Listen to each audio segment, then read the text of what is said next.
Welcome to the Slop Farm. Enjoy the video. You start by opening Canva and loading the image or design you want to edit. Click the text layer you want to change or press T to add new text, because working on a selected text box gives you full control. Once selected, set a base font, size, and color so you have a visual framework. This makes the next steps predictable. Make sure to use the top toolbar to pick font families and approximate size before moving into precise alignment and styling.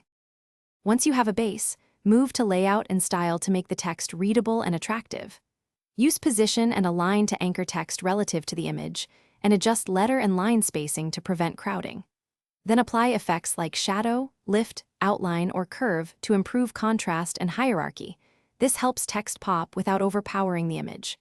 Also use color, gradient, or transparency to harmonize with background colors, and preview at 100% to confirm legibility.